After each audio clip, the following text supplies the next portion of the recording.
നമസ്കാരം. ഇതിൽ നമ്മൾ ഇന്ന് പറയാൻ പോണത് മീഡിയ കൺവെർട്ടർ വർക്കിംഗ് ആണോ, അതുമാതിരി തന്നെ എങ്ങനെയാണ് മീഡിയ കൺവെർട്ടർ കംപ്ലൈൻ്റ് ആണ്, ഫൈബറിൻ്റെ കംപ്ലൈൻ്റ് ആണെന്നൊക്കെ നമുക്ക് അറിയാൻ പറ്റുക എന്നുള്ളതാണ് നമ്മളിന്ന് പറയാൻ പോണത്.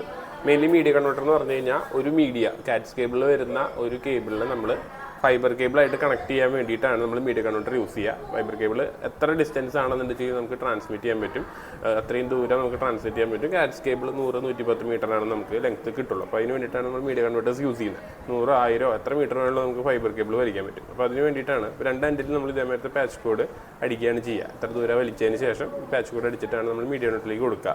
ആക്ച്വലി മീഡിയ കൺവെർട്ടറിൻ്റെ ഫംഗ്ഷൻ ഒരു സ്ഥലത്ത് നമ്മൾ ഡാറ്റ ട്രാൻസ്മിറ്റ് ചെയ്യും, മറ്റേ സ്ഥലത്ത് നമ്മൾ റിസീവ് ചെയ്യും. അപ്പോൾ ഒരു പെയറായിരിക്കും ഇപ്പോൾ ഒരു മീഡിയ കൺവെർട്ടർ എന്ന് പറയുന്നത്.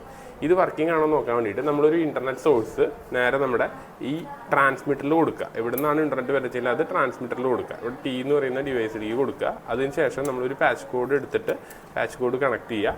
മറ്റേ എൻഡ് പാച്ച് കോഡ് എടുത്തിട്ട് റിസീവറിൻ്റെ എൻഡിൽ കണക്ട് ചെയ്യുക. ഓക്കെ, റിസീവറിൻ്റെ എൻഡിൽ കണക്ട് ചെയ്തതിന് ശേഷം നമ്മളൊരു നോർമൽ ഒരു പാച്ച് കോഡ് കണക്ട് ചെയ്തിട്ട് നമ്മുടെ സിസ്റ്റത്തിലോ ഏതെങ്കിലും ഒരു ഇൻ്റർനെറ്റ് കിട്ടേണ്ട സോഴ്സിലേക്ക് നമ്മൾ കണക്ട് ചെയ്ത് കൊടുക്കുക.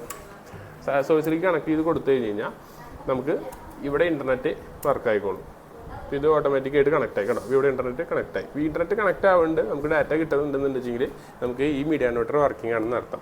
ഇനി ഇതിൻ്റെ കംപ്ലയിൻറ്റ്സ് എന്തൊക്കെയാണ് വരാൻ സാധ്യതയില്ലെന്ന് വെച്ച് കഴിഞ്ഞാൽ, ഒന്ന് ഇതിൻ്റെ അഡാപ്റ്റർ കംപ്ലയിൻ്റ് ആവും. അഡാപ്റ്റർ കംപ്ലയിൻ്റ് ആവുമ്പോൾ നമുക്ക് ലൈറ്റ് കത്തില്ല. മേ ബി ഇതിൻ്റെ അഡാപ്റ്റർ കംപ്ലയിൻ്റ് ആവാം. അപ്പോൾ 2 അഡാപ്റ്റർ ചെക്ക് ചെയ്യുക. അടുത്തൊരു കംപ്ലയിൻ്റ് എന്ന് പറയുന്നത് മേ ബി ഇതിൻ്റെ ഈ പാച്ച് കോഡ് കംപ്ലയിൻ്റ് ആവും. ഇത് ഒടിഞ്ഞിട്ടോ ബെൻഡായിട്ടോ ഡോറിൻ്റെ ഇടയിൽ കുടുങ്ങിയിട്ടൊക്കെ കംപ്ലയിൻ്റ് ആവും. അപ്പോൾ അങ്ങനെ വരുന്ന സമയത്ത് ഇതിൽ ഡാറ്റ ഈ ലൈനുകൾ കത്തില്ല. അപ്പോൾ ഈ ലൈനുകൾ കത്തില്ല എന്നുണ്ടെങ്കിൽ മീഡിയ കൺവെർട്ടറിൻ്റെ കംപ്ലയിൻ്റ് അല്ല, നമ്മുടെ സോഴ്സ് അല്ലെങ്കിൽ നമ്മുടെ പാച്ച് കോഡ് ഡാറ്റ മറ്റേ റിസീവറിലേക്ക് ഡാറ്റ കമ്മ്യൂണിക്കേറ്റ് ചെയ്യില്ല എന്നാണ് ഇങ്ങനെ ലൈറ്റ് കത്തുമ്പോൾ വരുന്നത്. ഓക്കെ, അപ്പോൾ ഇതാണ് നമ്മൾ ശ്രദ്ധിക്കേണ്ടത്. അപ്പോൾ മേ ബി മീഡിയ കൺവെർട്ടറിൻ്റെ കംപ്ലയിൻ്റ് ആവില്ല, ഫൈബർ കേബിളിൻ്റെ കംപ്ലയിൻ്റ് ആവും. ഫൈബർ ബെൻഡ് ആയതായിരിക്കാം. ഒരിക്കലും ഇതൊരു 90 ഡിഗ്രിയിൽ ബെൻഡ് ആവാൻ പാടില്ല.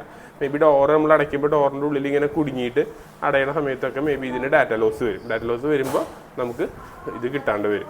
ഇതാണ് ഇതിൽ വരുന്ന ഏറ്റവും ശ്രദ്ധിക്കേണ്ട കാര്യം. അതുപോലെ തന്നെ ജാക്കും കാര്യങ്ങളൊക്കെ കറക്റ്റായിട്ട് നോക്കുക.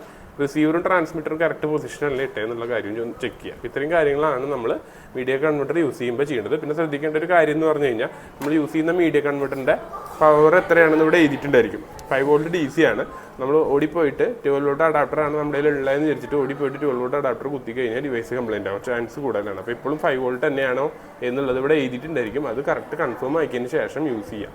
ഓക്കെ, അപ്പോൾ 5 വോൾട്ട് സോഴ്സ് തന്നെ കൊടുക്കണം, പവർ തന്നെ കൊടുക്കണം. ഓക്കെ, ഇതാണ് ഇവിടെ ഇത്രയും കാര്യങ്ങളാണ് നമ്മൾ മീഡിയ കൺവെർട്ടർ യൂസ് ചെയ്യുമ്പോൾ ഹാൻഡിൽ ചെയ്യുമ്പോൾ അറിയേണ്ട ബേസിക് ആയിട്ടുള്ള കാര്യങ്ങൾ. പിന്നെ ഇതിൽ 100 ബാർ 1000 ബാർ ഇതുണ്ടായിരിക്കും. ഇപ്പോൾ നോർമലി ഇപ്പോൾ നമ്മളിപ്പോൾ ഇവിടെ കണക്ട് ചെയ്ത് കഴിഞ്ഞാൽ നമുക്ക് ഇവിടുന്ന് വരുന്ന ഡാറ്റ 100 സ്പീഡ് ആണെങ്കിൽ അല്ല 100 ആണെന്നുണ്ടെങ്കിൽ 100ൻ്റെ ഡാറ്റയാണ് കത്തുക. 1000 ആണ് നമ്മുടെ സ്പീഡ് എന്നുണ്ടെങ്കിൽ 1000 ആണ് ഇവിടെ ലൈറ്റ് കത്തുക. അപ്പോൾ സെയിം സോഴ്സിൽ തന്നെ മറ്റേലും അതേമാതിരി തന്നെ 1000 തന്നെ കത്തും. അപ്പോൾ അത്രയും സ്പീഡിൽ ഒരു ലോസിലാണ് കറക്റ്റായിട്ട് നമുക്ക് കിട്ടുന്നതെന്ന് അർത്ഥം. കറക്റ്റ് ഡാറ്റ ലിങ്ക് ആക്ട് എല്ലാം വർക്ക് ചെയ്യുന്നുണ്ടെന്ന് അർത്ഥം. ഇത്രയും കാര്യങ്ങളാണ് ശ്രദ്ധിക്കേണ്ടത്. Okay, thank you.